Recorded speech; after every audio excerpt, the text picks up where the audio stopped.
¿Qué les quiero comentar esta emisión de 7 minutos de noticias e ironías? El hecho que después de toda la polémica que generó la consulta sobre la construcción o no del nuevo aeropuerto internacional en México, en Texcoco, y que pues por las personas que participaron fue rechazada y asumida por López Obrador como parte de sus promesas de campaña, el país se vio lleno de mucha controversia generada por los hombres de negocios, las empresas que ya estaban pensando en llenarse de más dinero los bolsillos, y por algunos medios de comunicación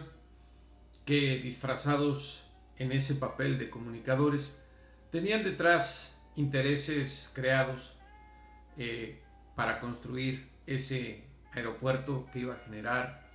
no solo gasto salarial mexicano, sino muchas ganancias a muy pocas de las personas que componen a la sociedad de nuestro país. Se ha hablado de una crisis, se ha hablado de una devaluación, se ha hablado de una situación caótica económicamente hablando en México,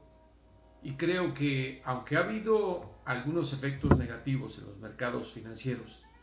que siempre no hay que perder de vista, son demasiado volátiles ante cualquier situación, la tormenta, como dijo Andrés Manuel López Obrador, ya pasó. Y tal está pasando que vean ustedes lo que se puede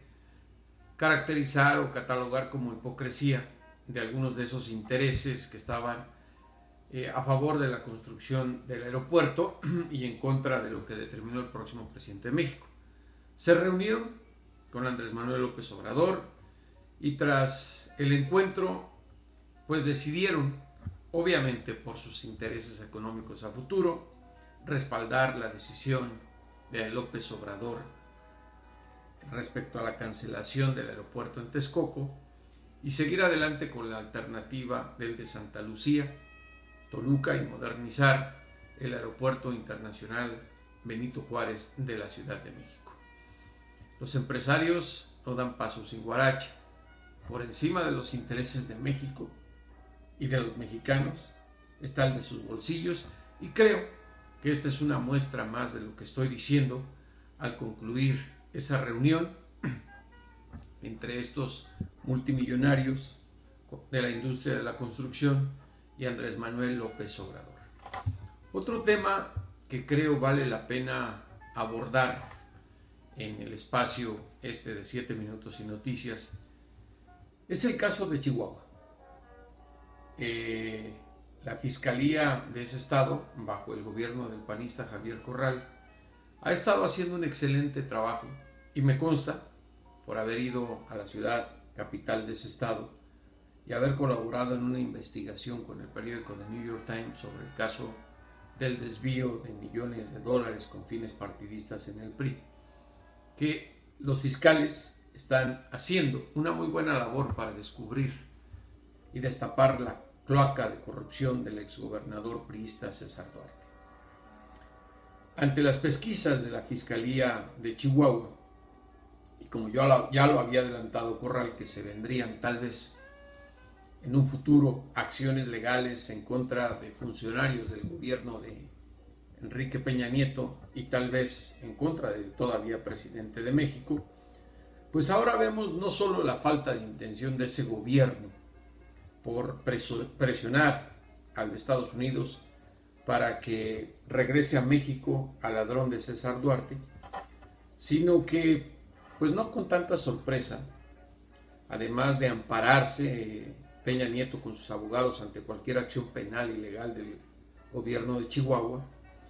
pues ahora a través de Eduardo Medina Mora, un ministro de la Suprema Corte de Justicia de la Nación, se está protegiendo al presidente de México. Medina Mora suspendió o dio la orden para suspender cualquier investigación de la Fiscalía de Chihuahua contra el presidente Peña Nieto y su gabinete.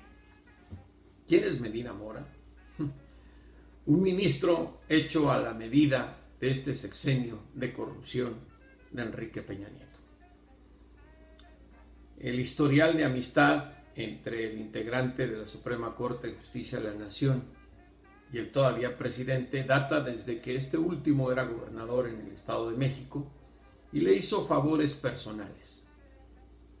La deuda entre estos dos, de esos lazos de amistad, es muy conocida y ni siquiera vale la pena mencionarla aquí. Pero en agradecimiento a todo el apoyo que le dio Medina Mora a Peña Nieto, cuando llegó a su gobierno, lo hizo embajador aquí en Washington, en un papel que ni fu ni fa, porque en realidad Medina Mora pues no tenía ningún conocimiento de la diplomacia, y mucho menos al nivel que se requiere para mantener las relaciones con Estados Unidos. Duró muy poco, y ahí fue donde lo empezó Peña Nieto a forjar y a ver como ministro de la Suprema Corte de Justicia. Tal vez pensando que en algún momento al concluir su mandato iba a tener la necesidad, como la que ahora tiene, de encubrir y cubrirse ante la justicia mexicana en caso de que hubiese un cambio radical en la presidencia, como se demostró el 1 de julio. Este tipo de ministros de la Suprema Corte de Justicia nos están demostrando que primero están los intereses de los amigos, la impunidad y la corrupción, antes que los de la nación. Es lamentable que este tipo de ministros, que jurídicamente no tienen la capacidad para estar en ese poder, abusen del que tienen para proteger a criminales. Es altamente lamentable, y mucho más que Alfonso Navarrete Prida, el ex procurador del Estado de México y ahora secretario de Gobernación, esté acusando al gobernador de Chihuahua de politizar con la ley el caso de Medina Mora y su defensa indefendible de Peña Nieto. Hasta la próxima, y como siempre, a los criminales, a los corruptos, devuélvanos a ese México que nos arrebataron.